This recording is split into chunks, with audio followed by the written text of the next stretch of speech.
Hi, and welcome to Popcorn Psychology, the podcast where we watch blockbuster movies and psychoanalyze them. My name is Hannah Espinoza, and I'm a marriage and family therapist, and I am joined by... Brittany Brownfield, child therapist. Ben Stover, individual therapist. We are all licensed clinical professional counselors, also known as therapists, who practice in Chicago. Even though we are all licensed professional mental health professionals, this podcast is purely for entertainment purposes to fulfill our love of dissecting pop culture in all forms. Today we are doing our last episode of Harry Potter, so we'll be talking about the last two movies. We're going to go over a couple of different things. We're going to try and do it a little bit differently because some of the same themes do show up. So we're going to talk about resilience through ongoing trauma, secret keeping, heroism, and then of course we'll do treatment and final thoughts. Yeah, so the final Harry Potter. So movies 7 and 8, which is basically just Deathly one Hallows. ongoing story. Yeah. So the first topic we thought was, resilience or ongoing trauma, because the 7th movie is pretty much just Ron, Harry, and Hermione hanging out in that tent, trying to get through it emotionally as they, continue on their hero's journey, I guess, to find all the horcruxes. Absolutely. And dealing with a lot of interpersonal dynamics between the three of them and figuring out how they can get through this last challenge that faces them as their world is literally falling apart after they got attacked at Ron's brother's wedding. Yeah. Where they were supposed to all be safe. And also, before that, having the will of Dumbledore read to them. Before that and all, getting those kind of hints, since Dumbledore didn't tell them what the F they were for. Before that, Hermione having to obviate her parents. Yeah, in the very beginning, which is so many bummer. sacrifices. And again, the ongoing trauma of the situation and the changes in the world that we see in these last movies. For sure. So, we see ongoing trauma, what we mean is just this continued state for them where they're not really probably getting adequate sleep. They're kind of living, as roughly as you can live in a magical tent. It is pretty big and has, its own separate rooms and stuff. But, not really, living on their own. They're still kids. They're 17, I would say, by this time. Yeah. They're 17. Because that's how old he is.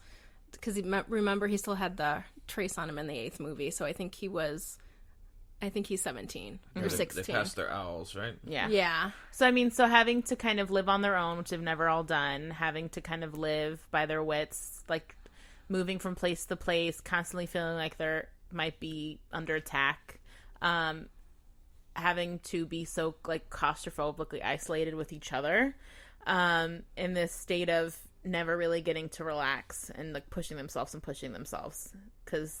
the trauma of not really dealing with probably Dumbledore's death, not really dealing with, probably Hermione with her parents. They've gone on so much and they just keep going. And so in this whole movie, we just kind of feel, I know watching it, I remember, and reading it more acutely, feeling the kind of plotting isolation that they feel, where it's just oh God, we're still in the friggin' woods, in this tent, not knowing what we're doing. Yeah, not having a set plan or trying to make one that feels like it's something that they can do and figure out how that they get themselves into a place where they have some sort of positioning, because at least throughout most of this story, the Death Eaters have the upper hand here. And them figuring out how do we get ourselves into a place where we can deal with ourselves enough to join this fight and win against an overwhelming force. Oh, I should also say, and also Hedwig dying for Harry as well.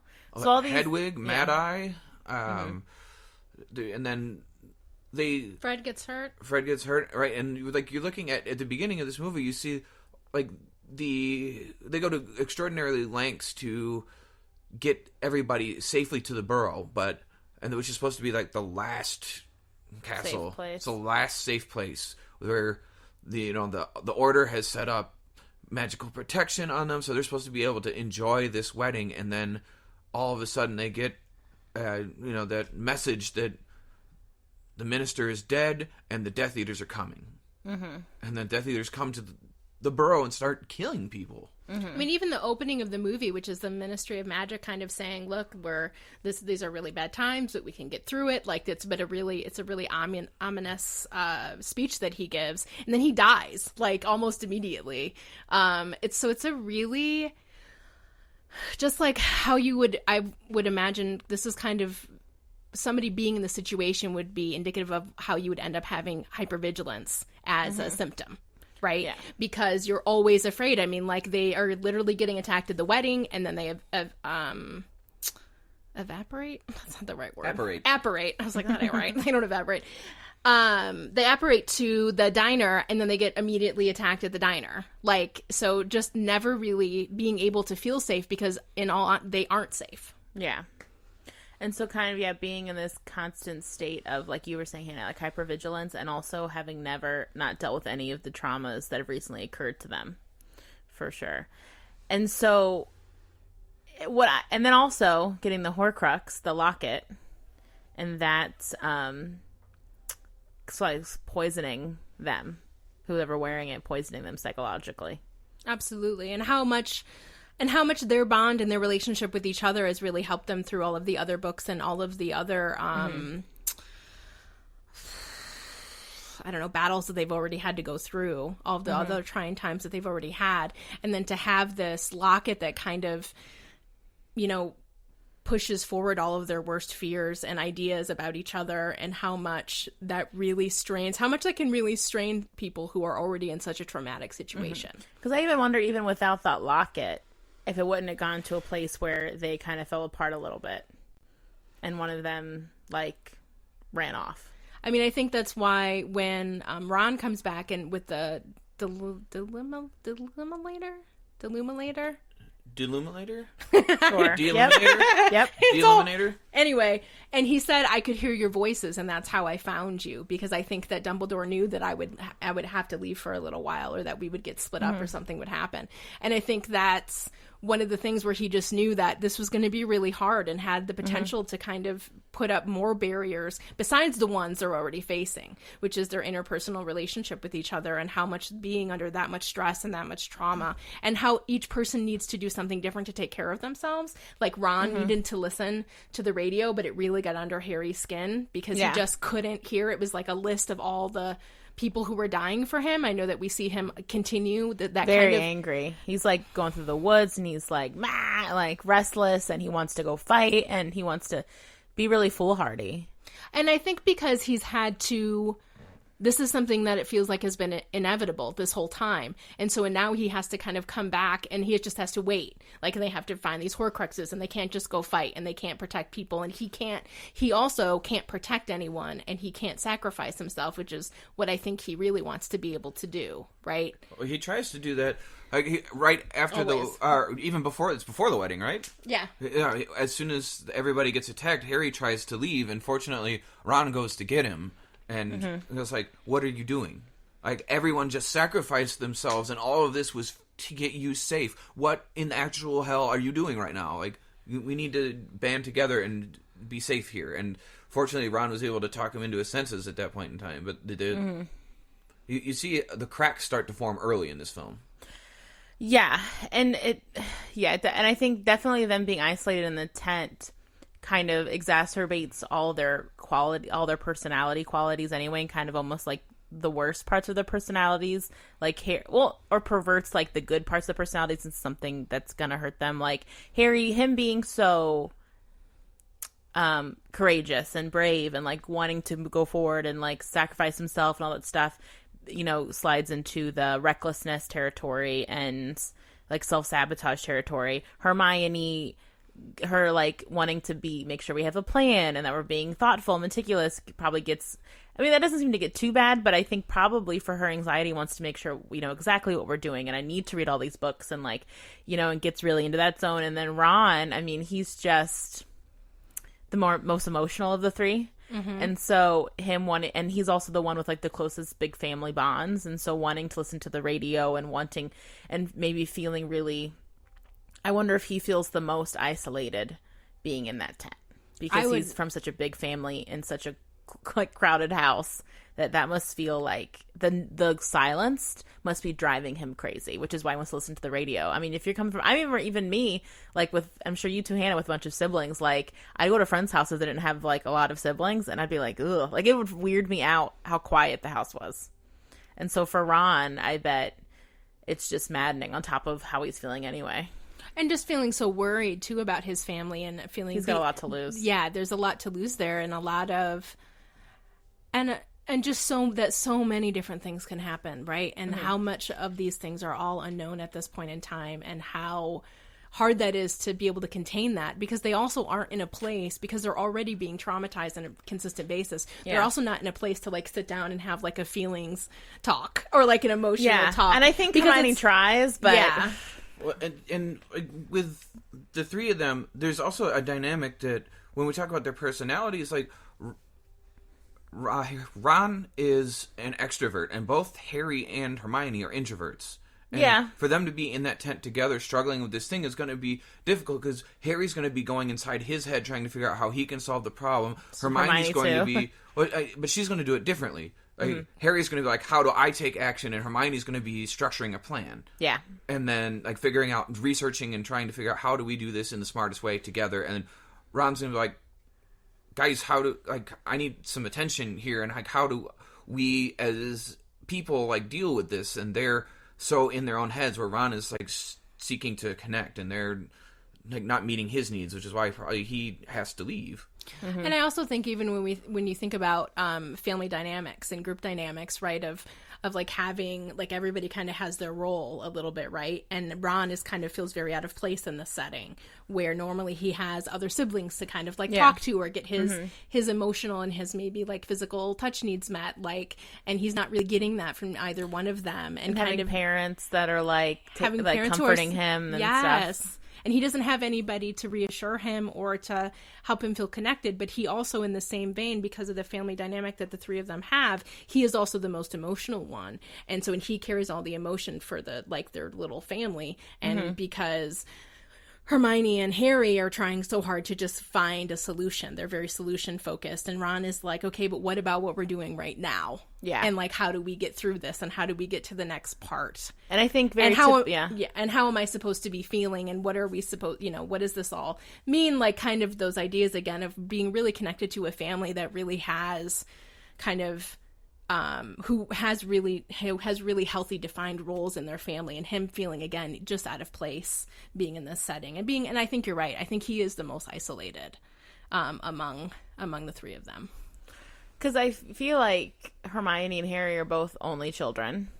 You know what I mean? I assume Hermione's the only child. Yeah, she is. So they're used to kind of, well, Harry obviously because he was in that staircase bedroom, but like are probably used to being alone to a certain extent and probably enjoying it to a certain extent. And then and also and then Ron kind of is probably just used to a bunch of people all the time. And then also too, I think I noticed, typical of gender roles, Hermione's being the only girl is the one trying to bridge the gap between Harry and Ron when they're starting to fight, trying to be a peacekeeper, which I think a lot of girls fall into that role because we're more supposedly quote unquote emotionally mature at that age, and better talkers about feelings. And because the problem is because you're right, like if Ron and Harry would just kind of sit down and just kind of articulate to each other their needs, like they wouldn't have had the big fights that they had. I mean, we're ignoring the fact that horcrux locket really exacerbated spits in their soup about it too. Because then it makes all their everyone's base insecurities and feelings pop up, for sure.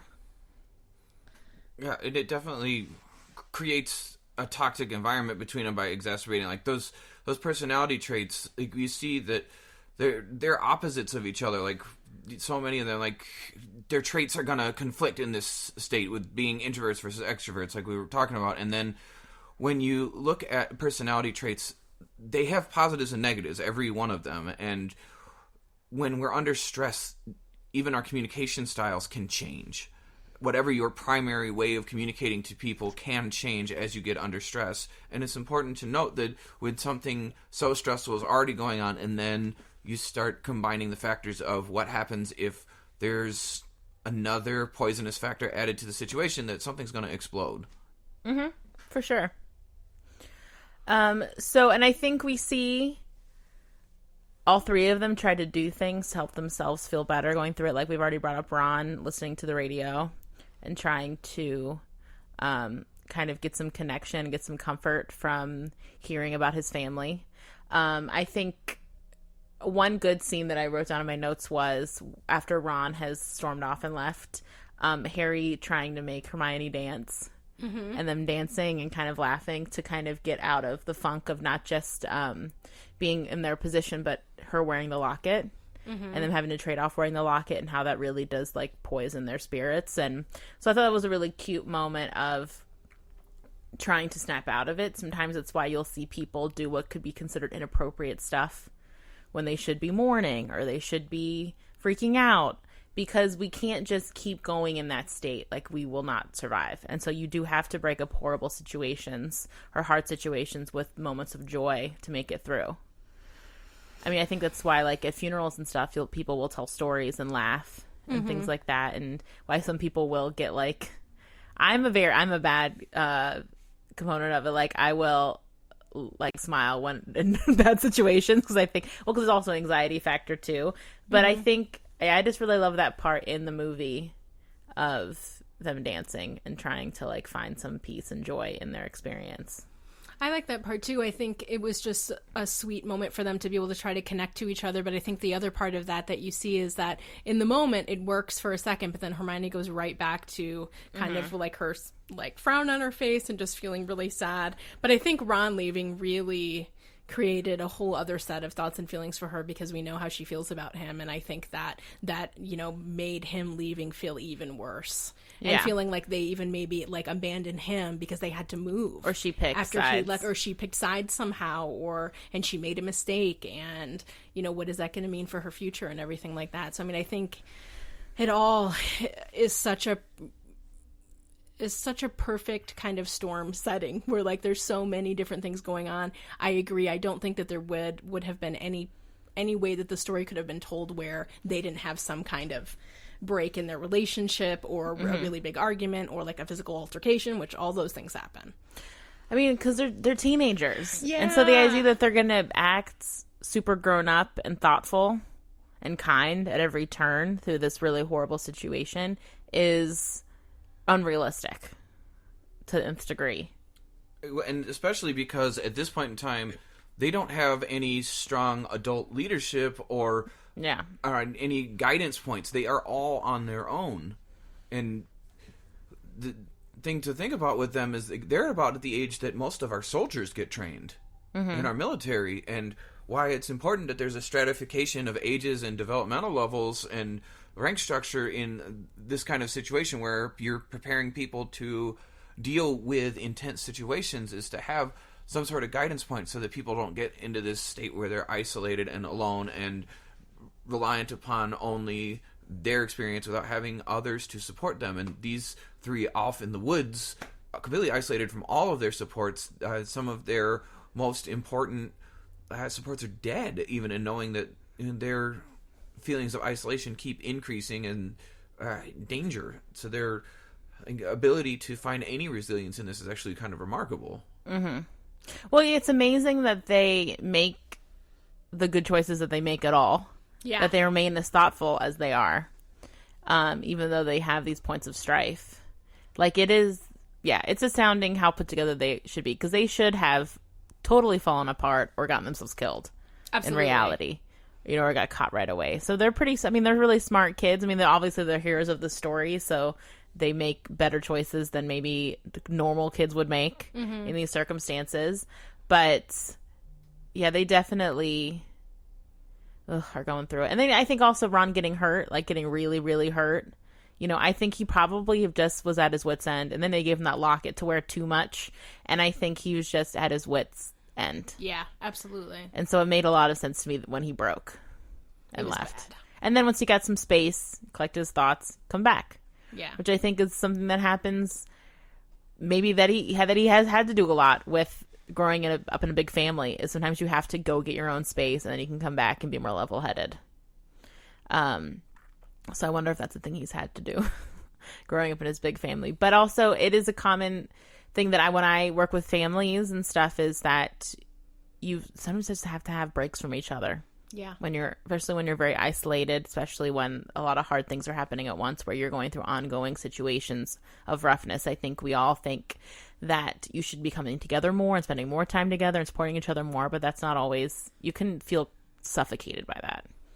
For sure. And like Harry and Hermione are both used to being fiercely independent and solving the problem for themselves and having themselves to rely on only.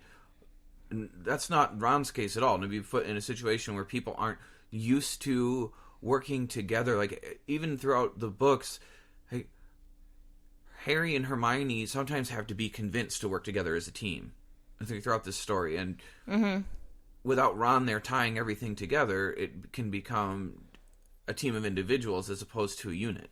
Yeah, I think that we see that a lot in in movie 8, like him being the glue between the two of them, really keeping them together. Even as poor Ron. I mean, I know Harry. I mean, it doesn't matter who like gets it worse. I mean, it's not a competition, but Ron really like trauma wise. I mean, the amount of people he loses that are in his family or that are in his family that are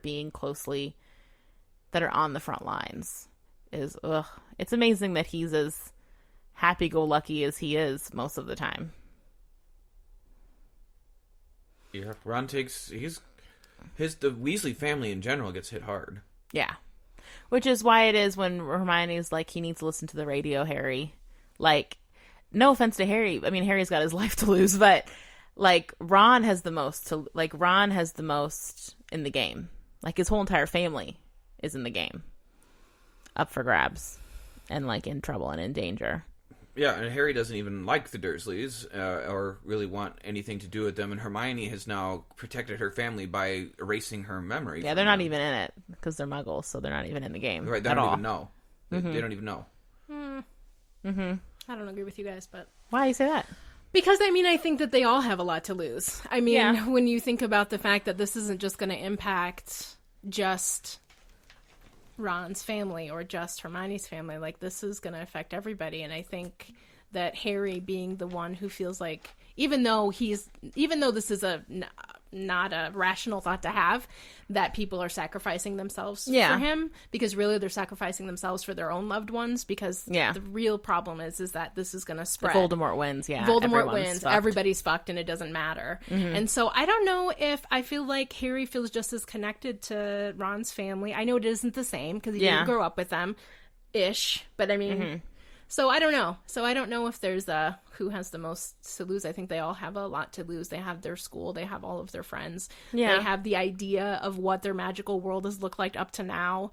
I mean, I think that part of them kind of being able to go through it is that I think they also know that they ultimately do have an end goal, which is to defeat Voldemort.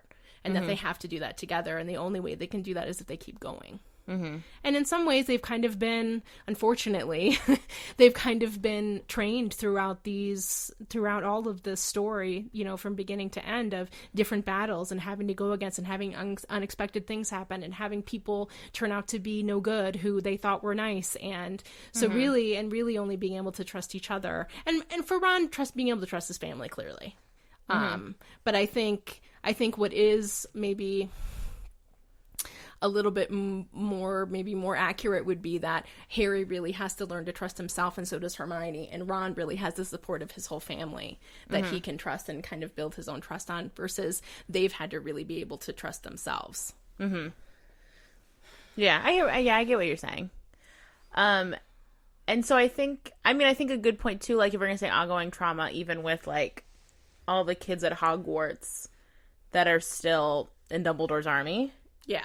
I think a core theme is that being in a group, being in with people who are having a common goal, a common belief system, a common spirit, absolutely, I think is what keeps them all going. And I think that resilience through ongoing trauma I think a lot of that is finding support more than probably anything. Yeah.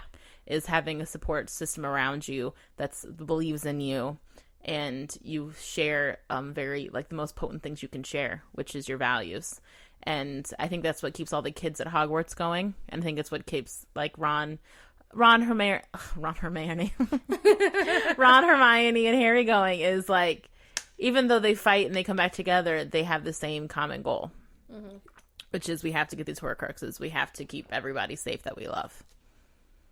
And I think that's when we talk about people who are at risk in therapy, we talk about protective factors and risk factors, which is kind of how we decide how much we need to step in with someone if we're worried about them in some capacity. And so protective factors is kind of what it sounds like, which is things that make you feel okay. And a big part of that is, do they have a support system that makes them feel protected, or makes them feel, that's kind of around them, that's surrounding them and keeping them safe. And an at risk is kind of the opposite of that. And that would be like if they were by themselves, if they lived alone, if they were very isolated, if they didn't have anybody to even check in on them or that they could call at any time of night. And so with these kids, they'll have the very big protective factor of each other. Absolutely. I think we would be remiss here to not mention the loss of Dobby as something that becomes a major driving point in this narrative. So once they get captured by the Death Eaters and taken to Bellatrix. Is it Bellatrix's house? Or I thought it was the Malfoys. I think it's Bellatrix's. I think it's Bellatrix's house. Is it? I don't fucking know. Oh, I thought It's it was okay. Malfoy's. It doesn't matter. Anyway, They get captured, and then they get through this period of pure hopelessness because all of them get captured. Well, I think, I mean, even, I don't know if I want to say even more than the death of people. Even, I mean, like, and also in conjunction with the death of Dobby is like the way that Hermione is tortured and mudblood written into her skin and stuff, like. And that Ron and Harry have to hear her screaming from the dungeon that they're locked in. Like, I know probably why she's not as fucked from that as she should be is because they're constantly on the run. Like, there's no time to even probably process how that impacted her. Yeah. But I'm sure that's something that once everything dies down, she's really going to have to work through. Well, for sure. I mean, and when you look at resilience doesn't always mean what, like, our first instinct of hearing that word applied might mean is that you're able to just get through. Like, resilience, like, you handled it, you're fine. Right. It doesn't mean that. Resilience means like that you're responding to the situation in the way that you can, and that you keep moving forward and don't freeze or run or just fight recklessly. Like, hitting that point of responding resiliently is something that's important to look at with Hermione, and like Brittany's talking about here, is that when someone goes through a trauma and it's ongoing, they have to hit a point where survival kicks in, and they hit this point where they are able to just stay focused on the mission and can't process the rest of it, but it will come later. Yeah. That's why when we work with people who are pretty functioning adults, but they've had pretty extensive childhood trauma, and they're like, yeah, but it was a long time ago. Like, I should be fine. I was fine then when it was happening. And it's like, well, it comes out in these other ways that impact other parts of your life later, and maybe you weren't able to even identify it until you were an adult. And identify that it's connected to what you're dealing with now. I deal with a lot of adult clients who will be very resistant to me bringing up how things that happened to them when they were young still have an impact on them now. I think one, because people think it's really cliche that it's like, well, my childhood coming back to bite me in the ass. But part of it, I think, is that we shove down to keep going through life until we can't anymore, or until we're at a place where we're comfortable enough and feel supportive enough and safe enough that then we can really look back and realize how things had an impact on us. And it's not always like black and white either. Like, I think people think for trauma to impact you now, it has to be in some very loud or destructive way, or like really like agoraphobia, like something really dramatic. But it can just be like, I have a hard time opening up to people, or I get really scared doing a very specific thing, or, you know what I mean? It can be just a smaller seeming barriers, but they're still barriers that are keeping your life from being, I don't know, the best it could be. When I talk to a lot of adults about how our brains do such a good job of protecting us and helping us survive the best that it can, and that sometimes once we get to a place in our life where things are a little bit more stable and we do feel safe, that sometimes our brain is like, oh, you know what? Maybe it's time. Maybe you're safe enough. And maybe we're going to open that door now and help you heal from those things. Because I think that I agree. It doesn't always have to be some giant, really horrible thing. It can be very subtle things that had an impact on you just good or bad, like parents who are healthy and loving or not. Like sometimes we just have some things that happen that as kids we start telling ourselves a story, and that story continues as we get older, and then sometimes might even get reinforced by the other things that happen to us. So I think that one of the things, especially when I have people who didn't come in to talk about being neglected when they were a kid and never thought that it was neglect and would never have referred to it as abuse, and they come in and it's like, and I'm like, oh, so it sounds like you might have endured some neglect when you were little. And they're like, what are you talking about? Like, no, everything was fine. And again, it's one of those things where sometimes people are ready and sometimes they aren't. And and as we've always talked about on this podcast, is we meet people where they are, because sometimes that's not what we need to help them with. Sometimes they just need help with something else. But that it's always... I can't even count the number of times that I have said to people, sometimes our brain does a really good job of taking care of us. And then there's times when we're ready to kind of deal with that. Yeah. And that's okay. And then I can help you with that. And I think it's, the same thing, like kind of what we're saying is, but if I wasn't a mess when it happened. Right. So it obviously didn't impact me that much. And you're like, well, not necessarily. It stayed with you. And now it's bleeding out in these other ways. So I could definitely see, especially with someone as, like, on paper put together as Hermione. Yeah. That she will seem fine. Maybe always seem fine. Yeah. But then, like, certain little things will happen and she'll be maybe too jumpy or too touchy or too irritable.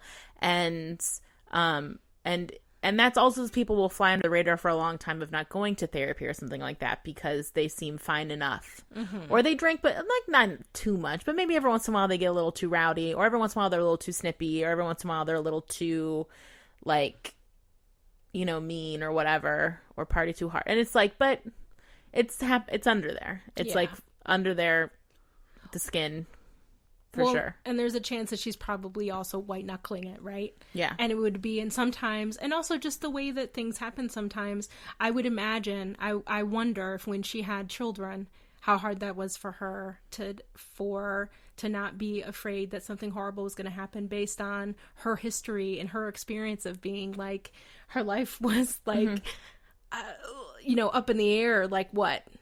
15 times by the time she was, 18 years old. Yeah. So, at least. So being a child isn't a safe thing. Exactly. Like being a kid isn't safe. And I don't know. I would imagine that her anxiety about that would be really hard to manage at that time in her life. I would be surprised, I think, if that wasn't something that she dealt with, at least on some kind of level that made it kind of hard. Well, particularly being married to the person who went through so much of that with her. Like all of it. And wondering if, like, I mean, there's a whole other story that we could talk about here. But what I would say is how sometimes we are able to really manage things when they're happening, but that sometimes we also need to, even if we kind of feel like everything is okay, that checking in with somebody might not be a bad idea. And I think what works out with her being married to Ron is that he's such an extrovert and he's such a talker and he's from such a loving family that's all up in each other's business. That is probably good for her, because I could imagine if she ended up with someone who's kind of as analytical and introverted and independent as she is, that they would just have probably like a cold, distant marriage. Maybe they would never break up, but they both were kind of just like, well, this is what marriage looks like. You're just kind of separate people together. And so it's probably really good for her and challenging for her in a good way to be married to someone who probably pushes her to be more emotionally vulnerable. Absolutely. And also probably why maybe that she probably does okay too is because she has this bond with like Harry and Ron already that forces her to be very emotionally open. And also it's a shared experience. I know some of the stuff like the torture is specific to her, but the shared experience stuff is huge. Yeah, because then it's like we've all been through this together and we know what it's like. Which is why support groups for trauma are so recommended. Yeah. For sure. Okay, so when we look at this story, we brought up secret keeping. What do we see in this movie? There are these two movies. All these trash adults keeping secrets from kids. Secrets that are unfucking necessary. Like, they are not necessary. The amount of secrets that are kept and how I think we see how kind of toxic and frustrating and how hurtful that can actually be, and how secret keeping is also something that happens in families and has the exact same kind of impact. So I think what I've really noticed since we've been doing the podcast and since we've been talking about Harry Potter, who I just absolutely adore, is how I really used to love Dumbledore. And you know what? I think he might be horrible.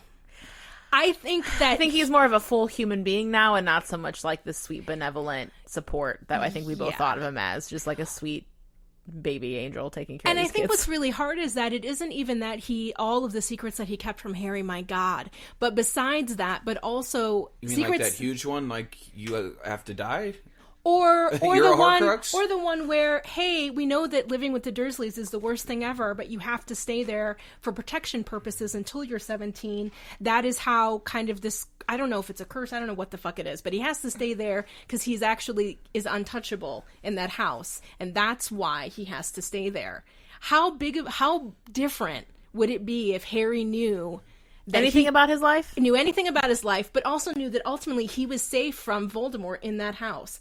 Instead of looking at it like I'm abused, Dumbledore, everybody keeps making me come back here. Nobody fucking tells him why. Like, that secret, I feel like, is so toxic that Harry doesn't know that.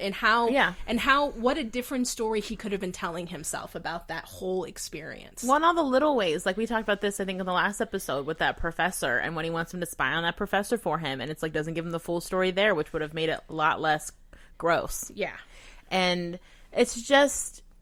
I wrote my note, Dumbledore loves secrets. Like, he does. He loves secrets. And I also wrote, I don't know if it's because now we know he's homosexual, so I don't know if a part of it is, not that people love secrets, but like, that's because he had to keep a big secret of himself about who he was to keep himself safe, to maybe keep his loved ones safe.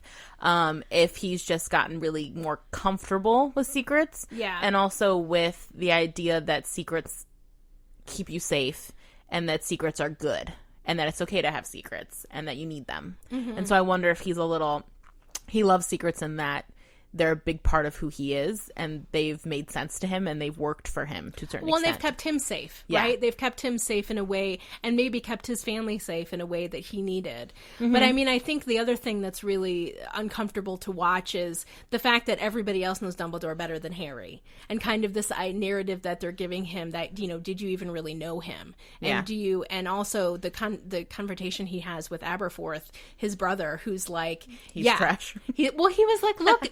Oh, yeah, because I'm sure he gave you a map to where everything is, and he told you everything you needed to know, and instead you have to find everything out for yourself. Yeah.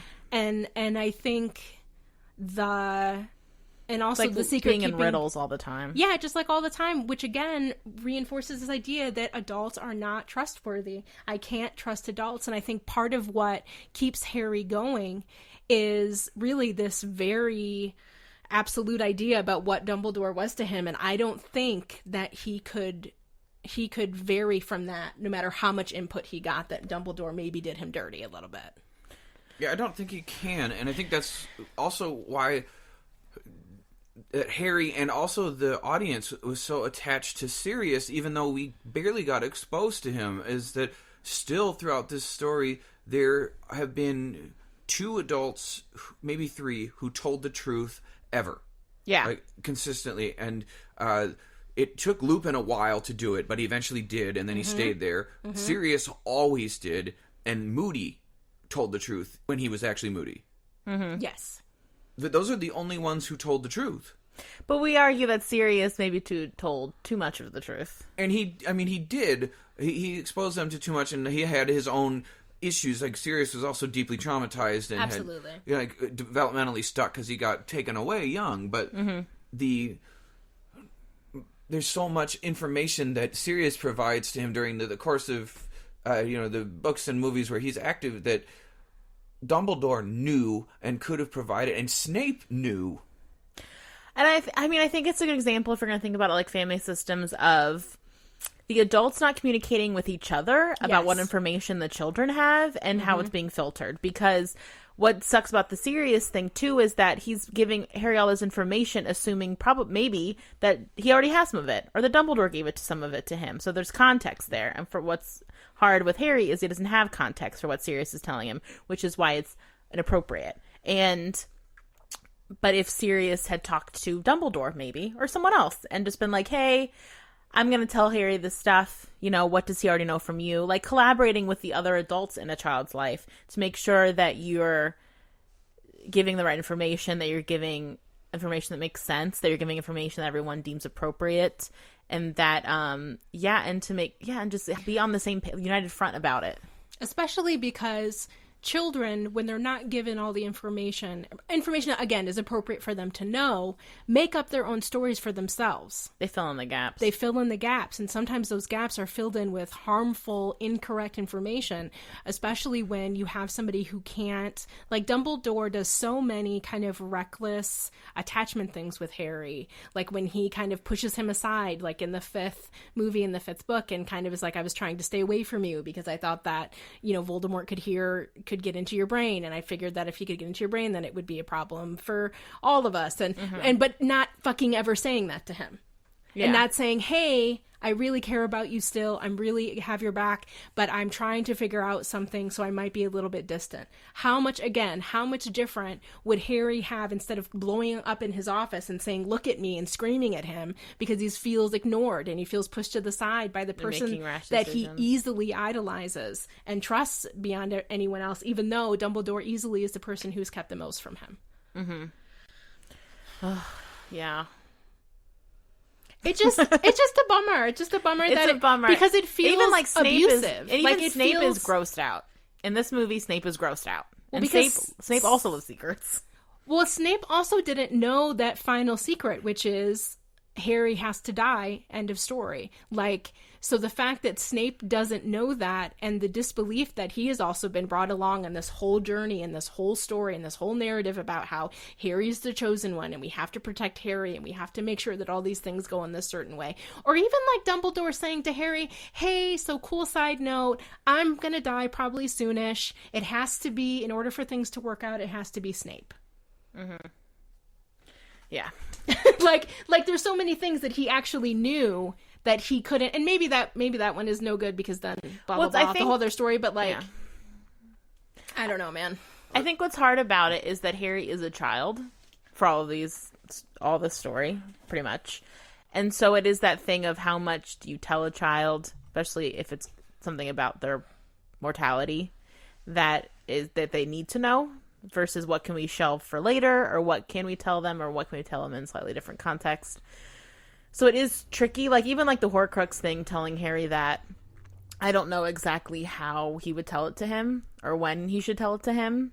You know what I mean? And what, you have to weigh what that means, and if Harry would do something really stupid. I think Harry would absolutely have done something stupid. Yeah. I think by the time he was 13 or 14, by the time we hit Goblet of Fire age, I think if Harry had known he could sacrifice himself to kill Voldemort, he would have done it then. I think Harry would have impulsively taken that burden on, and based on his personality type, would have gone with that direction as that being the right decision, and who would not have consulted anybody. He wouldn't have thought about it. He wouldn't have thought about the consequences of anybody else. So if they told Harry that, he would have just gone and done that without there being a set plan, or without anybody else having dealt with the other Horcruxes. He would just this is one, and he might have gotten a one-track mind about it. I do wonder, though, if... To protect everybody else. Sorry. I'm sorry that I cut you off. Okay. I thought you were done. I did too. Okay. So, that's on me this time. I think my wish is that before the end for him, he knows it's going to happen soon. He knows that also the only way that Snape can prove his, fealty to fucking Voldemort is by killing Dumbledore in the end, is that at that time, so Harry is 17, and Dumbledore says to him, hey, so the Horcruxes thing is definitely a thing. There's definitely a bunch. I don't know where they all are. Here's some hints. But also, I am worried that you also might be one. But I don't know for sure. Even that information, again, we're saying this is why Voldemort wants you. Exactly. This is why we have to protect you. This is why Voldemort knows that he has to kill you. This is why he's after you. Because he knows that there's a part of him inside of you. So maybe even just giving him the hint, again, giving him that idea and this is mostly, at the end of the story or closer to the end of the story, and saying, look, this might be a thing. just like how differently that would have helped Harry make a story for himself. Like, that is part of why Voldemort is after me. That is part of what the end story might be. And to be perfectly honest, I think that Harry, and he says that in the 8th movie, he says, I have kind of been thinking that I might have to die. Like, there might be a part of this where me and Voldemort have to die together, or I have to be, you know, that I won't make it out of this no matter what happens. Yeah. And the whole thing, and I mean, everything with Snape. I mean, that was, literary storytelling wise, very well done. Because it's like, you take a character that you think sucks real hard, and then you flip the script about it in the 11th hour, and then you're like, oh, snap, they're actually good. Like, I love when I like a character I hate becomes someone I love, and vice versa. Vice versa? Yeah. Okay. And so, I mean, storytelling wise, it was like, whoa, to read. Yeah. But real world wise, creating this situation where someone who actually wants to protect you acts like they hate you. I mean, Snape is such a big part, I feel like, in Harry's identity. Yeah. In his happiness at school. Yes. Like, Snape is a big component to his development and Snape's behavior towards him. And the fact that they had to make this whole situation where it's like, he needs to protect him by acting like a tool towards him is so stupid in a lot of ways, and so unnecessary, I guess, is what he could have just been distant towards Harry. I wonder if, and this is, I don't know, but I wonder if part of that is because he has to be extra bad to Harry because he has to continue to prove his fealty again to Voldemort. But, however, I do agree, he could have done it in a lot of different ways. He could have said to Harry, hey, look, here's the deal. I'm going to be kind of rude to you. I kind of have to because I'm like a bad guy and I have to keep playing the role of the bad guy. Mm-hmm. So if you need to talk, or if something happens with me that feels really terrible, let me know and we'll talk. How different would that have been? Mm-hmm. Instead of him again, and all the adults believing that they have to keep the secrets.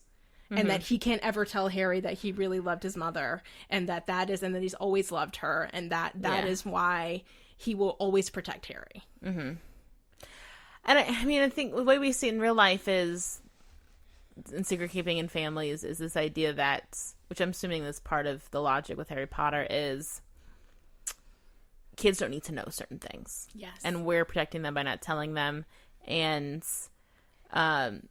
that's not their business. That's adult. And that's true to a certain extent. Like, I have talks with parents and kids sometimes where I'm like, what's the difference between kid business versus adult business and boundaries? And boundaries are healthy and boundaries are good, and kids don't need to know what's going on all the time. But in situations where they're being directly impacted by it on a day-to-day basis, or indirectly impacted by the secret, whatever that is, it becomes a thing in the household that no one's talking about. Right. And that it's coloring. And then people make assumptions. Adults make assumptions, but kids make hella assumptions. And those assumptions become part of their identity. And so that's when it gets tricky too, is with Harry specifically, is like the way these, like you said, the attachment stuff, like the way that their secret keeping influences their relationships to Harry, which of course is going to give Harry an idea about what kind of person he is. If like the people who supposedly he thought loved him or cared about him a lot, like Dumbledore, all of a sudden withdraw, or the people like teachers who are supposed to take care of him are smacking him against the head and getting up, like the way, I've said this already in other podcasts, but the way Snape treats him is abhorrent. It's abhorrent regardless. Yeah, it regardless. Is.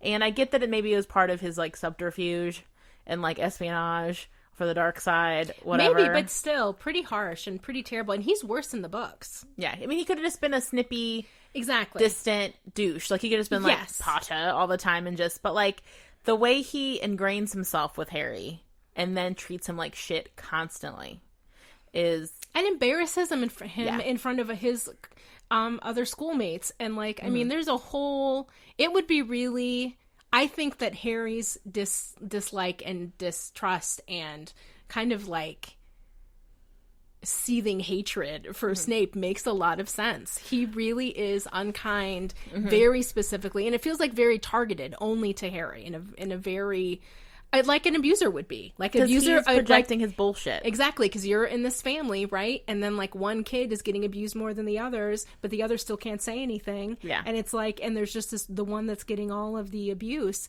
And Mm-hmm. that's kind of what the situation is with Snape. He is an abuser, and he is putting Harry in this position. Yeah, where you can't stand up for yourself because you'll get in trouble. Or you're a kid. Yeah, And- that's what I mean. and, Like, you can't yeah, stand up for like, yourself you because can't- you'll right. be reprimanded and you're not in control.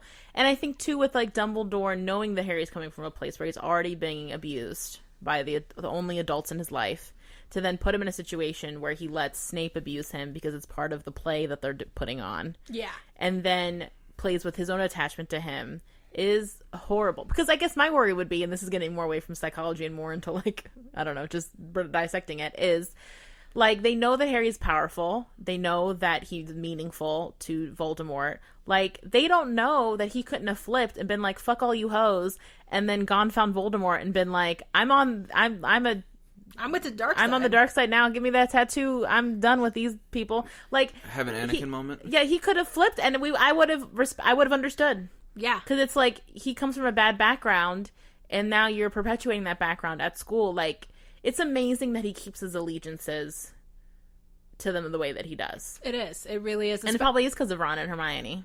I would imagine And the Weasleys. it would have to be, because I think that because the way that the adults in his life keep saying, oh, you're so special, you're so gifted, we care about you so much, but also you have to go back and live in this house that's abusive.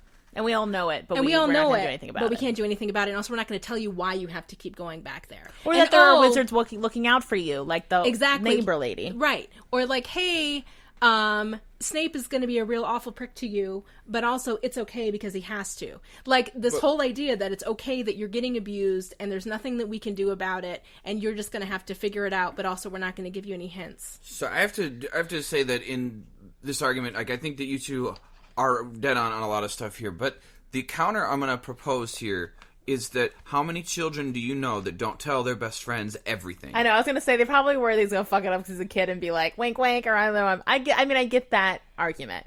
I get that I'm sure is what fueled a lot of Dumbledore's decisions, which is he's a child. He might let it out of the bag or even if we tell him. Even an adult, like, we learned from Thomas Paine back in the 1700s that the only way 3 men can keep a secret is if 2 of them are dead.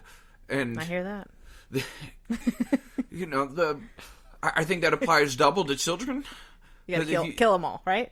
Don't tell kids anything, and if you do, murder them. That's what Ben's saying. That's Ben's hot take on this podcast. Ben is a father. That's a really good point. He's the only one with Really kids here, good too. But I only have one kid, so I can tell Watch her that whatever I kid. want. Watch that kid. If he has a second, we're all going to be watching. But If I have a second, my daughter's already so beautiful, she's going to take over the world. So, like, if I have another one, that's just going to be... trying to win us angels, over be by a little talking about how much you love your kid. We already heard what you said. But I feel like you put words into my mouth directly. Like, Well, you just vomited them. what else were you going to say? I certainly wasn't going to suggest you tell children secrets and then murder them. That's the worst story ever. Like, I don't know if you've ever read, like, Things Fall Apart, but that's basically like the plot of that book. no, I have not. It's a very terrible book. I understand why it exists, but it's harsh. But you have to remember that, like, when you're talking about, like, what's appropriate truths for children, like, if you tell a child, like, hey, here's this secret that would blow the whole argument, the whole mission that Snape has now dedicated his whole life to, and Dumbledore has dedicated everything to, and maintained this whole mission. If we just, like, tell this one secret, then to this kid, then everything is going to get blown up, and Dark Lord wins. And I feel like there's also... You can kind of see what the other side of this journey looks like in The Departed with Leonardo DiCaprio's character and what he has to go through in that.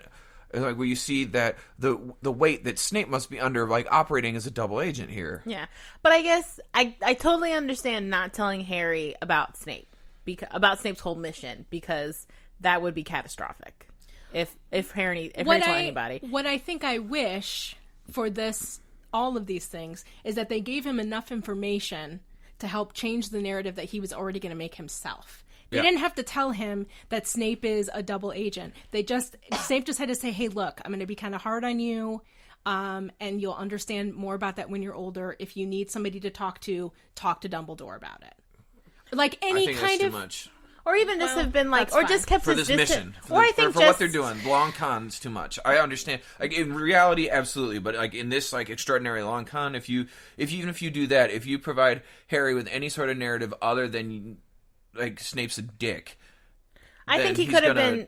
Yeah, he's gonna blow the argument because then he'll start to feel emotionally attached to him and not like there won't be that natural like mortal enemy kind of thing between the two of them that convinces everyone else who already questioned Snape. I think there's a lot of that in the book where they talk about how even the Death Eaters are sort of not so sure about Snape being actually on their side, and that's why he has to be the one that kills Dumbledore.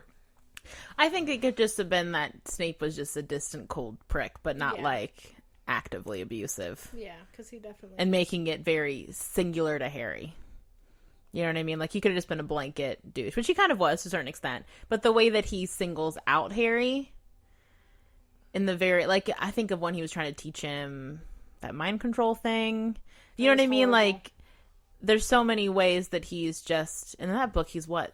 13? Yeah. Movie 14? Like, he's pretty young in that one, right? He's 14. 14. And so... Yeah. I feel like it could have been done differently. Yeah. For sure. And also, I think a big part of it, though, is beyond the secret keeping of Snape being double agent. It's also the secret keeping of my relationship to your mom and your dad, and that I still have my issues. I mean, Snape, God bless. The fact that he has not moved on from his childhood crush is bonkers. Yeah, it's sad. It is sad. It's I mean, I very think sad. it's compounded obviously with her dying Trauma and like losing her at arguably, even though the parents, the people that cast play as parents, too old, because they're supposed to be like 22, Harry's parents, when they die. Like, they're very young, and the people that play them look like they're 40s. yeah, and so I think it the happened other at a girl's very still young my age. So I could also see why maybe Snape is almost like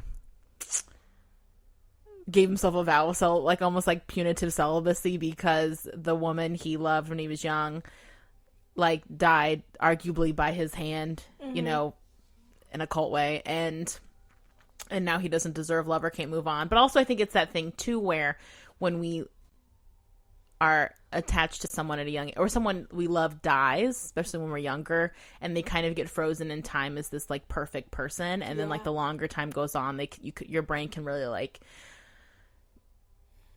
pervert their image in like, not pervert it, but you know what I mean, like Distorted. distort's a better word, distort it into this like they could do no wrong, if I would have with them, like it would have solved all my problems, because you never had like the natural realistic ins and outs that comes with a relationship or a real person, where they do things that piss you off, or they do things that annoy you, or maybe things wouldn't have worked out, but because because they died so young, you can kind of like freeze them in time in your mind as a perfect person.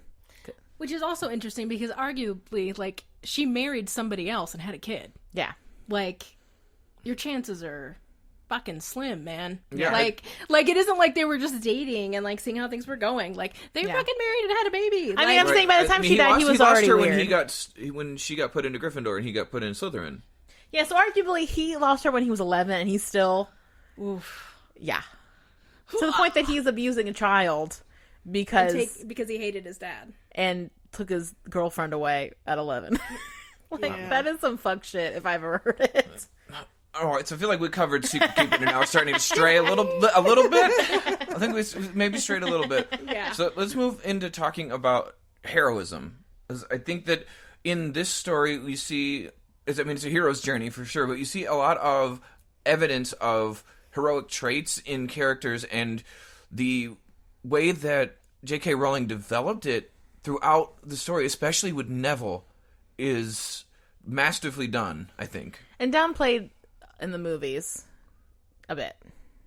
I think it's one of people's biggest irks with the last movie is not giving Neville short shrift.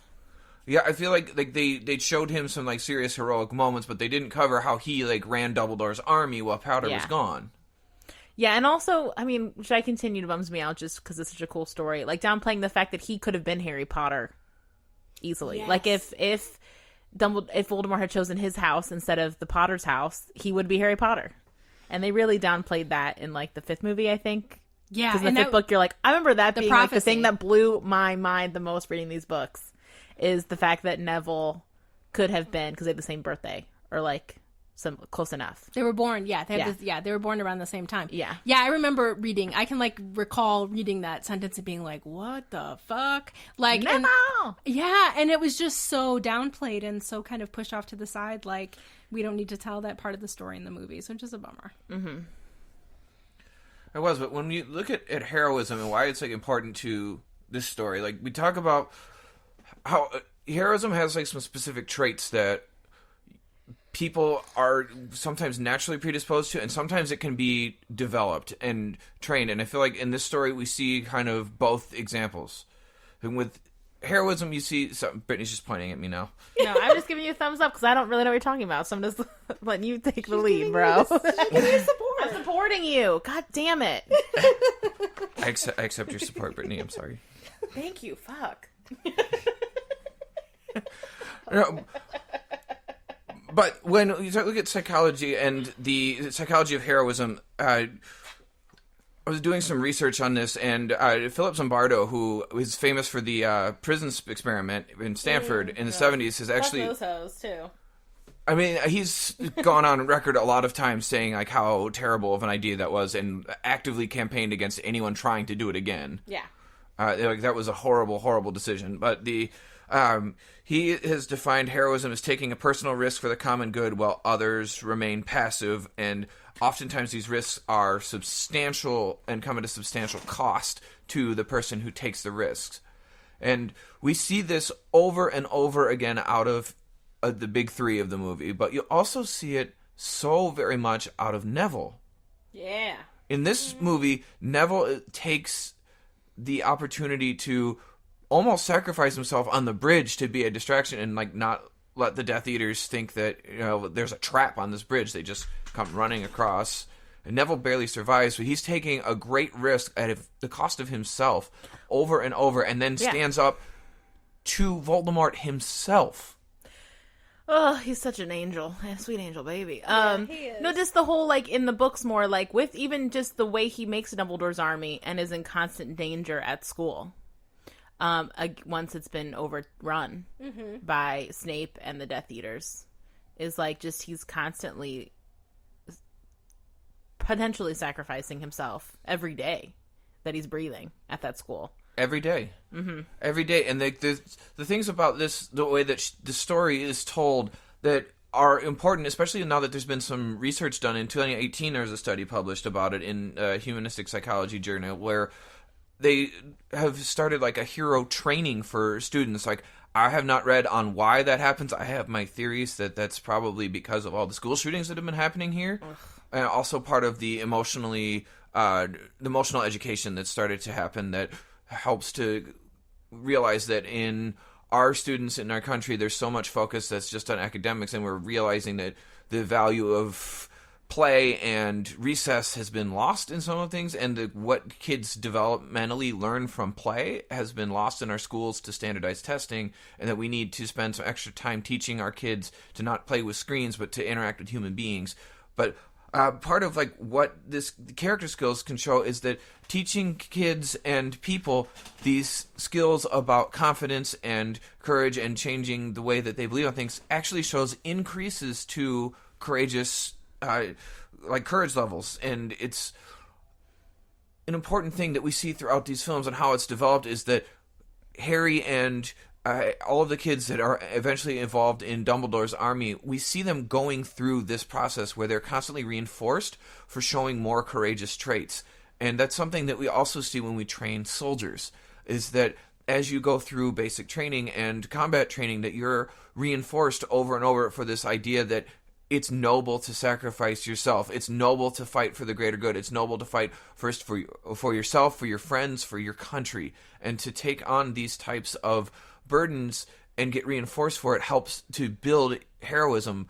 But it's not just in training. Some people are more naturally predisposed to have traits where they're going to be willing to do that. And I think that the blend that you see in this story of people who have this heroic pre-narrative in their minds, like Harry and Ron and Neville are characters who you see who, as they grow up, you get little hints that they're telling themselves this story about, if I were put in this situation, what would I do? And Hermione, too, to a certain degree, but I think she learns to apply her brain power before she starts getting into the action steps, and without being dragged into it, I don't know that she would have evolved into that, but once she does, she responds well, and it gets developed in her. But Harry and Ron and Neville are constantly telling themselves, especially Harry and Neville, if I were in this situation, what would I do? How would I take power back? They've had power taken from them both in different ways, but they go through this process of development where they learn to tell themselves a story of what they would do, and that helps to reinforce the narrative of what actually happens when it's time to take action, and prevents them from getting into bystander syndrome where something happens and you freeze, and then they have this predisposition to resilience to act. Mm-hmm. Good job. That was really good. I think they definitely... Neville and Harry have a very parallel story that definitely demonstrates in how they behave. I mean, it's really interesting how they present at the onset of the stories, with Neville being very, like, clumsy and dorky and scared seeming all the time. Injury prone. Yeah, and so, which makes me more wonder, like, what their parental units were like if it has to do with, like, Neville being with his grandma versus Harry being with these abusive aunt and uncle. Horrible people. But it is interesting that journey-wise, they end up in the same place. You know, and really, like, the beginning of their stories were the same, too. It's just in the very beginning, they're kind of portrayed as, like, very different people. Yeah. So, I mean, it makes a lot of sense. I think the downside of the hero thing, it's kind of what we talked about with the resilience thing, is that when you have this reputation of being a hero, that then people don't really reach out to you like they would with someone who they think's struggling. So you get this rep of, like, oh, that person's good. They know, they handle it. Like, they're strong. And then we don't reach out to, like, I think that was one of the things that was going around when, like, Anthony Bourdain committed suicide, is this idea that you need to make sure to reach out to your friends that are strong, too, because they might be struggling as well. And so this idea that just because someone seems fine doesn't mean that they're not also having their own struggle, because the side effect of being a hero is that you go through some of the hardest stuff. Yes. And you're on the front line of it. And that you have a lot of probably the most emotional, physical, psychological blowback of it. And that's where that risk comes from, for sure. I think you're absolutely right. It also, in addition to all those things, like, that risk factor is you're painting a target on your back now. Like, and when heroes develop, like, the thing that you have to remember is that they are going against the societal norms, usually. Like, they are going against groupthink, they're going against the group mind, and they're going against inaction. Neville shows that more than anybody in this particular movie. Like, Harry shows it throughout. Like, we see Harry show it throughout, but, like, I don't, Harry gets enough due, and I feel like Neville does not get enough. So I'm going to, like, focus on Neville a little bit, because Neville also takes so many risks. I can think of, like, 4 specific risks that he takes. Like, he's obviously leading Dumbledore's army, which is a huge risk with the new disciplinarians in charge, who are obviously looking out for them and trying to get them. And the room of requirement has been crashed, shown to be unsafe, but they're still using it. And now, are they using the Shrieking Shack now? Or I don't remember. I don't remember where they are now. But he's taking risks to lead students. And if one person talked, the person who's going to get made an example of is Neville. Yeah. And I think where it's harder for Neville versus Harry is Harry's totally out of it. Like, Harry, Ron, and Hermione are, like, out in the woods. Right. Like, they're totally separate, whereas Neville is in it. And so it's impressive that, one, he continues to be to stand up to it, because he could very easily fall into groupthink because he's in the mix. Right. And that he also has the fortitude to stand up because he's in the mix. And so he threats all around him in a very real way. Absolutely. Right, and he's able to, like, stand up. Oh, go ahead. Sorry. And seeing the actual physical abuse that his friends are happening to them in the moment. Like, he is at the school while kids are getting hurt and abused and has to watch that. And again, not that Ron and Hermione and Harry don't know that those things are happening, but again, for him to be in that experience and to still be like, hey guys, we still need to learn how to do this stuff, we still need to practice, like, because clearly it's going to end at some point and we're probably going to have to defend ourselves. to keep the hope alive Yes. in that situation as a leader is As a kid. enormous. As a kid as well. Absolutely. And I think that also, in addition to Neville, like, you have to learn to look at Dobby too, because Dobby goes through really the same thing at great risk to himself. Dobby, you know what? Everybody loves Dobby. Everybody does love Dobby. Dobby was super irritating when he first appeared, but then you realize later, like, what Dobby is actually doing and how much risk Dobby is taking to save Harry Potter and to save the wizarding world, and he makes the ultimate sacrifice to do it again, to go back to the place where he was abused the most, go back to the clutches of the Malfoys, and to go into this dungeon and rescue everyone. I think we see Dobby go through this where he's fighting the discrimination, fighting the groupthink of what it means to be an elf, what it means to be a house elf, what it means to now be a free elf and like meddle in the affairs of humans. But he goes at this great risk, and to see someone predisposed to that and have told themselves a narrative that I have to do something, and that later be reinforced, is what ends up being the distinction between someone being a hero and someone being a bystander. Absolutely. And I think that when we see Dobby, I think the reason why he is so annoying is because he is doing things in the way that he's always been treated. Right? So, like, he doesn't know how to come in gentle and be like, hey, I'm trying to protect you. Like, he doesn't know how to do that because he hasn't been ever treated with kindness. So kind of being kind of the annoying way that he tries to save Harry in the very beginning and how annoying he is, I think makes a lot of sense. But I also agree that his character, it's really a shame. I also totally understand because we can't have everything that we want in the movies. But the changes that he goes through in the books and how much they left out about his development and his change and his free the elf thing and like all the other parts of Dobby is just a shame that we don't get to see in the movies. But I do think that he has such, a huge impact on this story and saves Harry when very easily he could have been killed. I mean, He was for sure going to be killed. I don't see any way that they would have gotten out of that dungeon. There's like nothing that they could have done. So the fact that, No but I think we wands, no find out nothing. that, they didn't have anything. And for Dobby to again come back time after time. I mean, like he shows up, 3 or 4 times throughout the movies or 3 or 4. I mean, I think it's more than that in the book maybe, but I don't remember exactly. The amount of times that he shows up and is like, hey, and takes care of somebody or takes care of Harry and protects him it's amazing. The house elves fight in the book, don't they? Yeah, I think they do. I thought they did. I thought the house elves fight the Death Eaters. I think they do. It's been a long at some time point. since I read it. But... Yeah, I haven't read them in like over 10 years, so. I read them like 4 years ago, but I still can't fucking remember.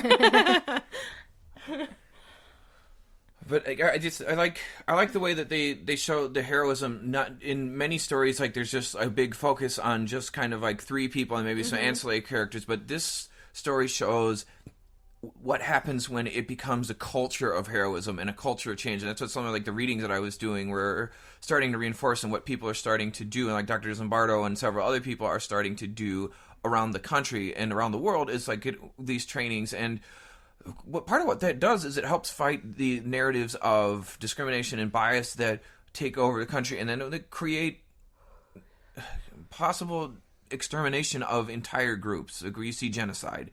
Like teaching people these types of skills is the way to promote that to prevent that from happening. And you see that in the story where all of these kids stand up facing certain doom, and even Draco only goes because his parents call to him. Oh, poor Draco. I mean, we're not going to get into it, but No. the more I think of these movies, now that we've done it through Therapist's eyes, the more I'm like, I can rep for Draco. Yeah. And I wish someone would have helped that motherfucker. And he's arguably the real victim of all this secret keeping bullshit that Dumbledore and Snape do. Yeah. Like, to backtrack a little bit, but like, because I think he could have been a hero, like you said. Like if he'd kind of been, built up more from these things that you're bringing up, like how different the story for Draco could have been, and what an impact that would have had, because his family is so tied to the dark side, to the Death Eaters. And he does some heroic things already. He doesn't tell them that it's Harry Potter when they bring them, even though the thing comes off and then he looks like Harry and he's fucked. But he tries to protect Harry in that setting, and then Harry saves him from when the one kid has fire coming out of his wand. Like he goes back and gets him. Goyle? I think that, yeah, it is Goyle. Yeah. He goes back and saves Draco because I think that, I mean, my, hope and assumption is that Harry is like, it seems like there's a lot going on there. Like, I think that Draco I know how it was so easy to dislike him for so many reasons, but I think looking through this lens and really seeing what an abusive situation he had always been in, because his parents were arguably also in an abusive situation with Voldemort and also didn't have any power or control. We haven't talked about it, but Lucius in those every scene in these movies looks like straight up trash. Like he looks like shit. He hasn't been deep conditioning his hair like I assume he usually does. He was glowing like in the first when we first see him in like the first movie, or I think it's in the first movie. He's like, his skin is like glowing and he looks like how elves look in Lord of the Rings. Yep. He looks like that, and in these ones it's like the life has been sucked out of him, and clearly there is this, he's just given up and he just doesn't know what to do, and he'll do anything he can to try and save his family, but also I don't know if he can, because he already gave his soul to Voldemort. Right, he's operating out of fear, and then Narcissa takes a heroic moment herself. Yeah, she does. She does. She really like switches it up in an awesome way. In a way that's so unexpected, but hopeful, because she is a mother and she does love. I think she does love her son, and I think they just got into something that they couldn't get out of. Kind of like in they got into the mafia and they couldn't get out. Sorry, Ben. No, that's we're in line here. It's good. Like it's the moment that she has where like she's like, is Draco alive? Yeah, that was Harry was totally vulnerable at that point. There was no hope for him if she hadn't said Harry's dead. She's choosing her deep heroic values over groupthink in that moment. Exactly. Or if I always think about, what if it wasn't her who went to check, and how lucky it was that it was Narcissa who went up and asked, because it could have been anybody. It could have been fucking Bellatrix. She probably would have just stabbed him to be sure. Ugh, she would totally, or like blown his head up or something. Ugh, she's the worst. But yeah, I mean, I think the more we talk about these movies, the more I'm like, alternate universe Draco, how different that would have been. Yeah. Even Draco, like, even though he is showing, like, he's portrayed as a villain, like, from his point of view, he's also gone through that heroic narrative where he's showing that, like, well, here's what I'll do, but he's been raised and conditioned to believe that people who aren't part of the pure blood community are trash and villains, and we should rid the world of them. Which, I mean, I think that's I'm paraphrasing a quote of that I can't remember, but of who said it. But it's the whole thing where like people on both sides think that they're the heroes.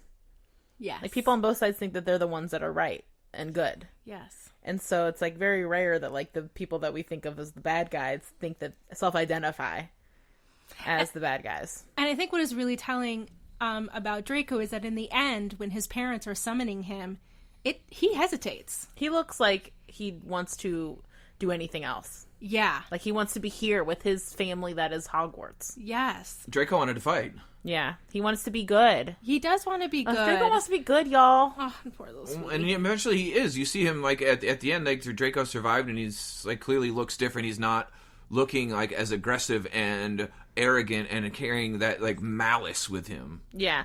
It makes me wonder if, I assume McGonagall is one of the people in charge-ish after this whole situation. Yeah. If he gets pardoned because he was obviously a child and being used. Manipulated. Yeah. And Yeah. being manipulated by his parents and by their situation By that they were Snape in. and by Dumbledore. Snape and everybody. Yeah, I don't know what would have happened to the Malfoys. He's the true sacrificial lamb of the story, Draco Malfoy. Almost more like a toe-to-toe with Harry, almost. Well, I don't disagree with that. And that his life is used. In terms of his like innocence and his childhood just being destroyed by this kind of really toxic, these really toxic relationships. I mean, arguably, like, his life is ruined to a certain extent. Absolutely. By this situation. Like, they've sacrificed the life he could have had to get to where they needed to get Snape and Dumbledore in their narrative, in their story, in their heads. Yeah. And so they had no problem doing that either. Alright, so treatment. Who would have thought at the end of this road, this journey, this trifecta movie journey, we would have hated Dumbledore and Snape and re-repping so hard for Draco Malfoy. I know, right? Well, I think because as therapists, especially with me as a child therapist, like I side with children. Yeah. And also like recognizing how much power we have over children and their identity and who they become. Yes. Based on what we tell them or don't tell them. Yeah, I can't say that I hate Dumbledore as much as you two do, but I don't hate Dumbledore. I still love him.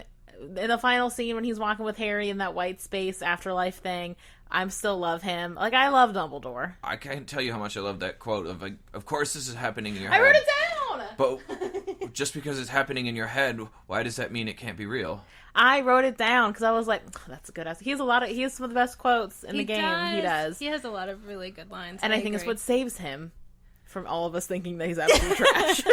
I feel like even in couples therapy, Hannah, how useful could that thought be? Like, just because it's happening in their head doesn't mean it's not real. Like, couples, I swear, need to hear that and understand. Like, well, if somebody's feeling something, it's real and you need to acknowledge it. Well, it's the argument that perception creates your reality. Exactly. Perception is reality. Yes. And that we get stuck the way on that you make somebody think and feel is the way that they will feel towards you. There's no way to you can't change that. Can't negotiate. You can't negotiate the way that somebody responds to something that you're doing to them. That's not something we all have thoughts and feelings. We all have reactions, and we have to learn how to manage those reactions. Yes, but also we're allowed to have those. Mm-hmm. And I don't know where I was going with that. That's all right. So, like, what treatment? With treatment. Oh, yeah. Do you want to start? Yeah. Okay. Okay. So I think that what would be really useful. And I don't know if this will not, whatever. So what I think would be the most, I will, okay. Believe in yourself. What I think would be really effective and really helpful after all of these things have happened is to do some kind of like grief group with the kids and with the parents. And maybe have one where we do it separately, like the kids have their own group and the parents have their own group, and then have like one really big group or like two groups split up maybe because there'd probably be too many people. Mm-hmm. And really just helping people get those thoughts and feelings out about this whole experience. I think that would really make a difference for them. And I think that continuing kind of this, and maybe even healing some of the things that have happened at Hogwarts itself. I mean, McGonagall in that one moment, because I think she had to do something, told, lock up all the kids who are in Slytherin for right now, which is kind of unkind because arguably not every single kid probably needs to be locked up, but also they're also vulnerable as well. And so doing that to them is also in a way a disservice to them. But anyway, but I think even healing that and the animosity that might be between like the houses after this, or all the houses against the Slytherin house. Will they finally disband Slytherin? I mean, they don't, because the little Harry Potter sons worry about being in Slytherin. Right. Yeah, I would have to say that I had a huge argument with that, like put everyone in Slytherin house in the dungeon. I was like, ooh. I wrote that down. I've only made I only made like 10 notes through all the 5 hours of these movies. Yeah. And I wrote down, one of them was McGonagall putting everyone in Slytherin. Not great. Yeah. No, just not. Nope. So again, helping them and helping the teachers like reconnect, like after seeing so many of their colleagues murdered by Voldemort and missing and whatever, like there's so much trauma here that I think having some group therapy would be really important. I also think doing like a family session with the Weasleys and also with Harry. Just to give them a chance to talk about what it had been like. I mean, I can't imagine, because they were separated for that period of time. Everybody was separated, right? Yeah. Because they were all in different places doing different things, trying to fight Voldemort in a different way. And poor Ginny probably gets the worst trauma of all of them. Watching Fenrir just, like, eat lavender, or, like... Yeah, that's rough, man. Well, I mean, I would say that George. Probably George. That's right. Yeah. Okay. I was thinking of seeing what, but yes. I mean, in terms of losing a life is always more serious than what you see, of course. But I mean, definitely, I'm sure Ginny will see that behind her eyes, behind her eyelids, for a long time.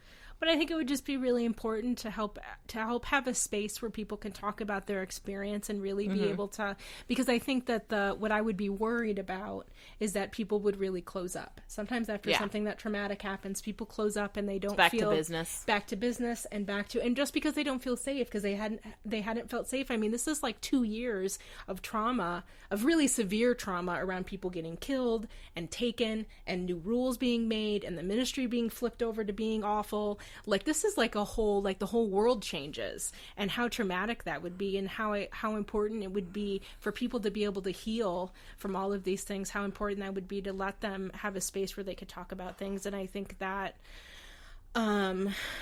and I think that would just be really important for everybody. And I think it would be important to help them learn skills and or also learn symptoms of PTSD. Because I would imagine, which the three of us talked about when we weren't recording, I would imagine that Harry has nightmares for the rest of his life. Probably. Unless he... And hypervigilance.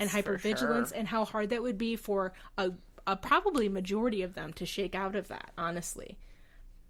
And especially because the parents... This is their second go-around of this, right? Like, for some of them, they were... I don't know how many of them were alive, actually, when Grindelwald was around. But when he was around, like, this kind of same thing, and how... I think that was Grindelwald's still 1930s. alive. I can't remember. He's still alive, because... yeah, they went and saw him. They went and saw him in Azkaban. Oh, that's right. So that whole idea, though, that when they say, this is how it was before, this is how it happened last time... Well, aren't they referring to, like, the first wave of Voldemort, then? Oh, shit. Yeah, you're right. But I mean, they're probably like, these kids are third generation trauma victims, and that Yes.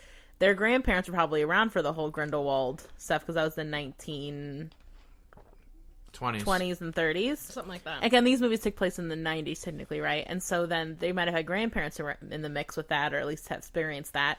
And then their parents did the first wave of Voldemort, and now second wave of Voldemort with Harry Potter is like, whew. It's a lot of generational trauma. Yes. Yeah, Harry's born in 1980. Well, he's 11 in 1980. Yeah, you're right. 80 or 81. Something like that. Because I think 91's when the first book came out, and he's 11. Yeah, so you're probably right. So yeah, like, because arguably they all had grandparents, probably all had grandparents who experienced the Grindelwald fallout. Well, like, we all have grandparents that experienced... Great Depression and World War II. Possibly World War One. Yeah. Maybe.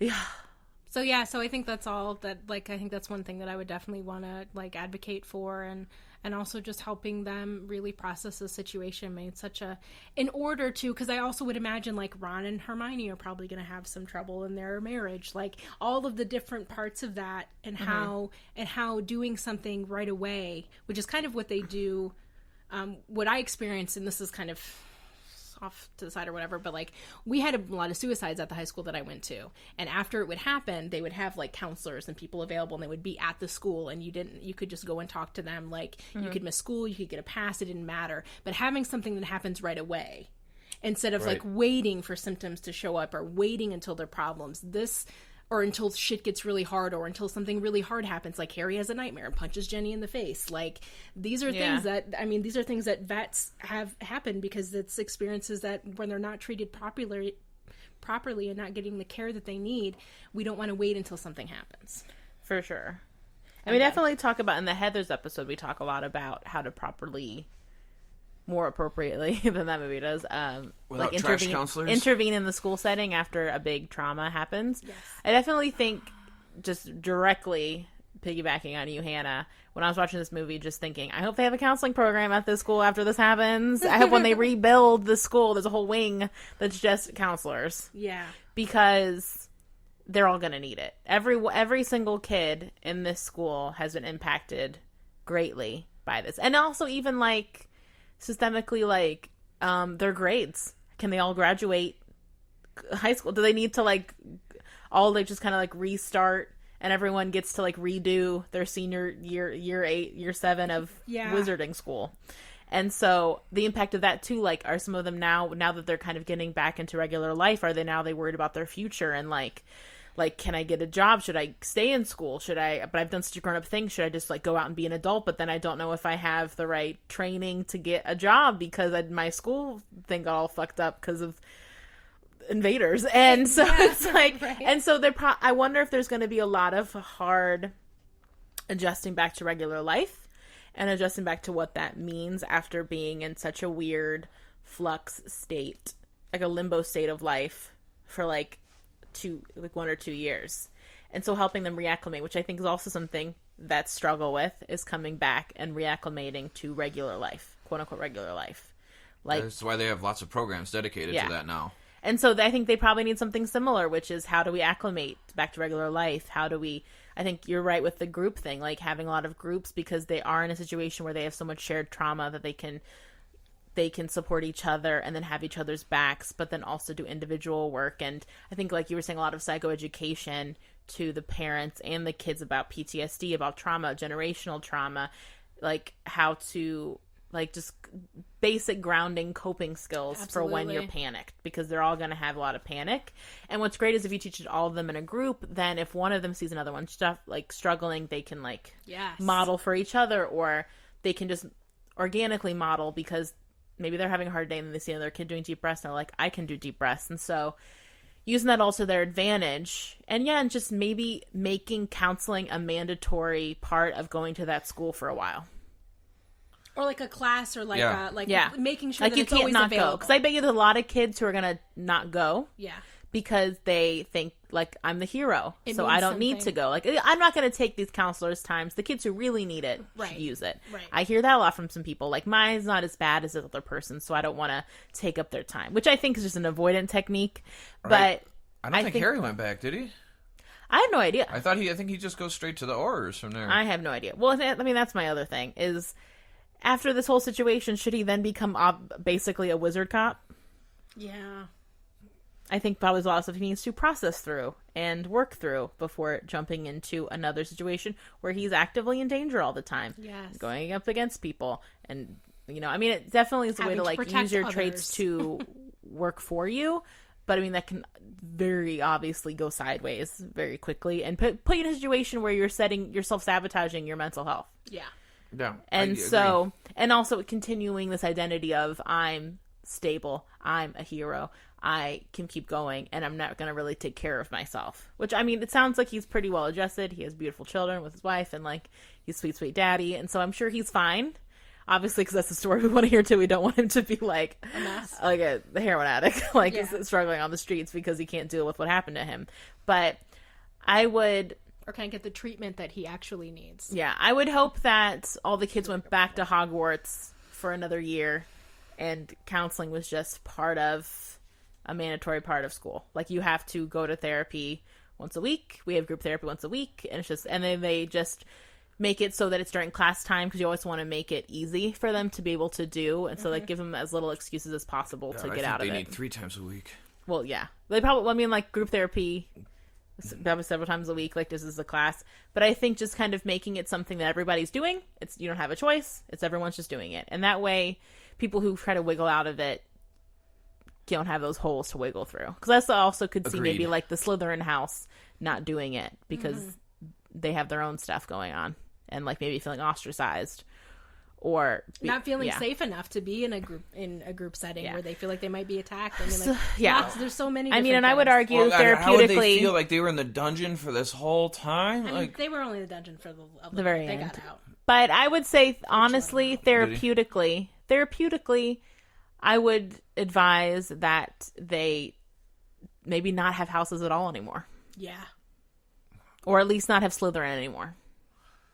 Or rebrand it or something. You know what I mean? Like, they need a rebranding around this whole thing. Because then to be Slytherin after this, what does that mean? You almost ruined Hogwarts. You almost murdered everybody that we care about. So anyone who's Slytherin is even worse than before in terms of you're the villains. And so it makes... I mean, I think we debated the houses being a helpful thing in, like, the first episode we did. Yep. But I think it... even so now after this is, like, as a therapist, I'd be like, I don't know about this group thing. Because also for doing the group therapy, I think you'd want to mix the houses. You want to make sure that's not... Maybe you'd have one a week that's, like, in the house, and then at least one a week that's, like, mixed group. Yeah, or I think Tavistock Model would probably be pretty good for this. The T groups. Have you guys heard of those? Which is what? So the Tavistock Model involves large group format meetings where like everybody's in the same room, and then it splits off into smaller groups. Yeah. So I think kind of like what you're talking about here would fit exactly into that, where they have large groups where everybody is presented with the same information, and then it's processed in small groups. Yeah. But I agree that like it should not be at all done according to house. Like maybe they have one meeting that's a house, but like the small groups should be like Completely mixed. Completely like random. Yeah. And like assigned, maybe even. Definitely. To make sure that there's an equal amount of everybody. I was in Operation Snowball. I ran it as even as a student staff in high school. And what Operation Snowball does is it operates on a T group model like that. And our school, our district had, by the time I was a senior, we had 4 schools. And there was like intense rivalry between 3 of them. The 4th one was kind of a more behavioral focused school. So that one didn't have they didn't have athletics or anything. So it wasn't that competition. But 2 of the schools were on the same street. But the model we followed there was the same thing. Like, rather than be in a place where you could be identified by, oh, you're rich east, you're rich south, you're rich central. Like, we were split into, like, you're all rich township, you're all like snowballers here, and like we're gonna divide you all up randomly and just cycle people out. And that helped a lot because people put down their swords and whatever competition, because you might be in the same group. And I know I was, when I went to Snowball 2, I was in a group with a guy. I played guard and he played defensive tackle, and we had a nasty battle during the game. And both of us were cheating and like holding and all kinds of stuff the offensive linemen do because we cheat, and it's just a fact. But me and him were able to become friends after this because we had to learn to like put all that down and be like, okay, so we're just really like 2 guys that just like happen to play for different teams here. Well, it builds empathy because you see everybody as another person, and not just another person, but another person that has similar thoughts, ideas, fears, issues that you do. So you stop being the thing. It's in-group, out-group think, which is that you just break that down entirely. Right, and that's how I would suggest it happening, is like using like a Tavistock kind of T-group model where you break that down, and that's probably one of the best ways to do it because it operates on an encounter group model. Mm-hmm. But it has to be done with facilitators who know what the hell they're doing. Yeah. And what's an encounter group? An encounter group, like when you are assigned to a group randomly with people who are different than you. Yeah. So you can't be in the same like homogenous group that you're always from, like their houses. You'd have to be in with Slytherins and Hufflepuffs and the Ravenclaws, and like everybody kind of mixed together. Assuming you were a Gryffindor, which I am not, but well, because cliques are the death of groups, and that's what we learn when we learn about group therapy. Is that cliques are the death of groups because it keeps you from being totally honest. It keeps everyone from being trusting. And it keeps people from thinking, like, if I tell you something, you're going to go in your clique and, like, gossip about it later. Or if you do click up in a group, like, I don't want to be really honest because these people that I like now, I don't want them to see the gross, ugly parts of me. Mm-hmm. And so when you do group work at all, you really want to be wary of cliques, which is why a lot of people do, like, randomizing groups, like you're saying, in certain encounters, because then it can really prevent cliques from forming. But when you're in a setting where you're pulling from, like you're saying, like a high school or like Hogwarts, which is a high school too, where cliques are already happening to a certain extent, like trying to do your best to mix those up. Right. And you pull people out. So you get people who, like in our American system, like you want to get like people who are like the athletes and the band kids and the theater kids, like Breakfast Club. And Breakfast Club is a great example of it, of how that would work. That's an encounter group. Mm-hmm. Like if you want to talk about like what that movie's purpose is it's an encounter group, and what would be helpful in this situation, I think, would be for like getting the kids into the kind of a system where everybody gets the same information together. So we break the secret keeping bullshit that we talked about in the beginning. Mm-hmm. We start to develop a culture of not only but the heroism, but also now healing, and break stigma, because stigma is really the enemy of progress in the situation like this, where people are like, oh, I don't need it, or I didn't see it, or I'm okay. Like, there's going to be issues from all sides, from the kids that did fight to the kids that hid, from the kids that ran, the kids that feel guilty about it, the kids that get status because they did fight, the kids that get shamed because they couldn't or didn't. The clickiness that probably would come out of that naturally, like the people who were in Dumbledore's army for the people versus the people that stuck around and like were sympathizers towards. I mean, there's probably going to be a nickname for it. Like Snake Eater or something. I don't know. But you know what I mean? Like it's very Snake easily. Eaters are Air Force Special Forces. Okay, just I don't FYI. know. Okay. But I think that they're awesome. It would be very easy for it to get really clicky. Very demonizing groups after it, and for it to be like you said, like people to have very distinctive labels of like, well, you did this and we hate on you. Kind of like after World War II and like Yeah. Germans in general, like we hated them because if they weren't Nazis, they were Nazi sympathizers. You know what I mean? So it's like that kind of thing. Right. And so, And how that doesn't lead to any kind of open healing environment of any kind, and then creates a way where we stay in our own group of people and have out group. and have just these toxic kind of this toxic narrative that they're telling themselves. So I think it seems pretty clear that we all feel like doing serious group therapy and having it, and again, I think having it being a requirement and not something that you can get out of, because I think there would even be some value in the kids who really think that they're fine or like don't want to partake is doing like the main big group of just like coping skills, or like we're just going to teach grounding techniques today, and just giving people tools, and then being like, if they don't really want to do the group therapy or whatever, then at least we're giving people tools and giving them a chance to learn something that might help them, if not then at some point. You mean like how the United States has been for the last 150 years? What are you talking about? North versus South? Oh, yeah. And like the people that still like there's I mean, still the war a of Confederate northern culture. aggression. The war of northern aggression. Oh my god. Yikes. And I think we've said grounding techniques a lot in this episode, and we're not going to get into detail on it, but if you're curious to learn more about that, you can Google just grounding techniques, like for trauma, but also just in general. There's a lot of really good ones. The idea of it just literally grounds you back into your body. Like, I think a lot of people have heard of mindfulness because that's pretty buzzy now. But it's like along the same lines of mindfulness. It's getting more present within your body and kind of getting out of your head and kind of snapping yourself out of whatever's getting out of control. If your body, like your heart racing, like, you're breathing and like trying to like bring you back to a calm, present place. It helps your body give your body time to calm down. And it's easier to calm your body than it is your mind. Yes. And that's an important reason that you covered that, and why EMDR works the way it does. And I know I'm not going to talk in detail about EMDR today because I did that a lot in our Last Jedi and our Batman Begins episode. And I want to not dig into that at this point in time. But like EMDR for individual treatment would be where I want to go, but I feel like in this movie, like we need to address it's bigger than looking at an individual. It's the group, absolutely, that needs to be addressed. So that's why I focus on that. And by doing this too, sorry Ben, by doing this too, you're normalizing therapy in general, right. Mental health in general, and so when people need more help, they'll probably more likely to seek it out because everyone's getting counseling and everyone's getting therapy, and no one's like the weird one who's having.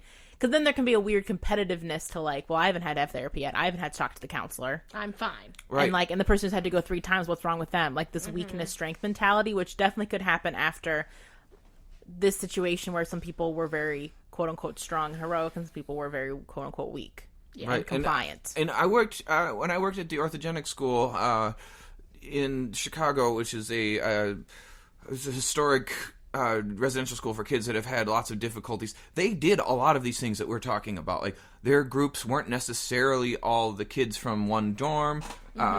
They weren't. It kind of would vary depending on what needed to be talked about. Like, there's what needed to be addressed. But everybody had therapists. Everybody. So it did dispel that stigma. I mean, everybody knew why they were there, but there still wasn't any of that moment like you see.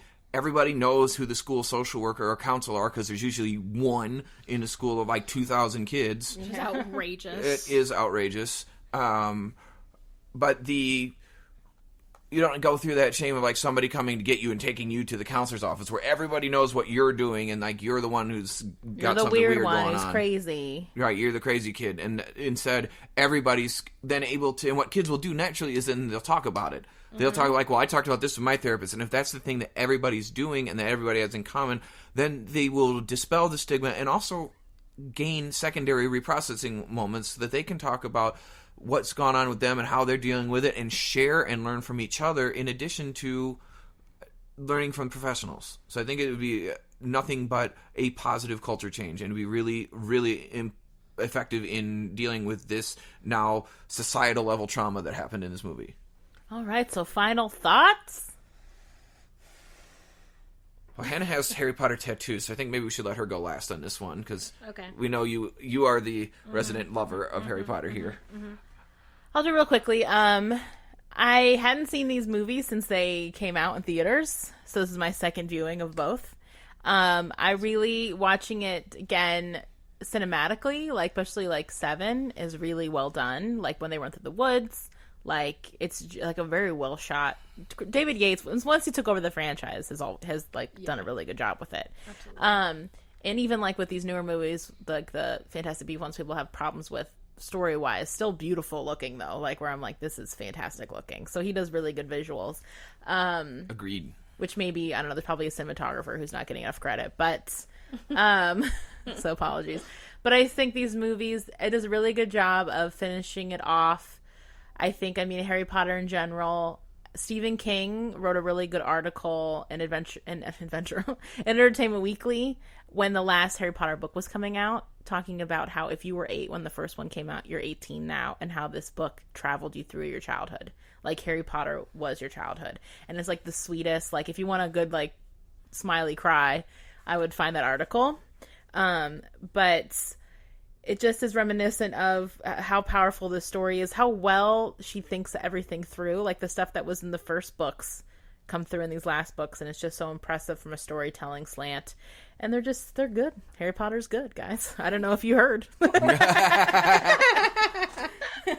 I feel like my wife needs to hear that message a couple more times.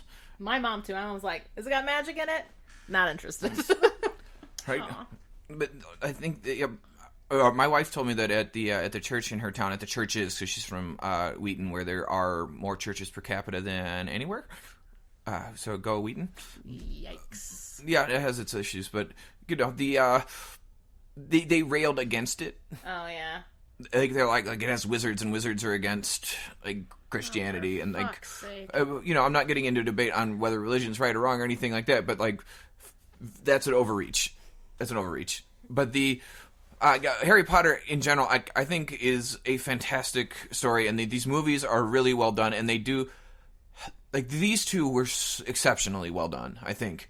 Like, I wish that they would have just released one massive movie rather than it being two separate ones, because the joy of, like, reading this book and having it, like, attached to the cells of your hand and not be able to put it down, because when this came out, like, everybody was rushing to the bookstore. This is the last time I remember everybody rushing to the bookstore, was when this came out. Midnight, people in lines at midnight at my local Kroger to get this book. Right. Maybe they did that for Twilight, but they shouldn't have.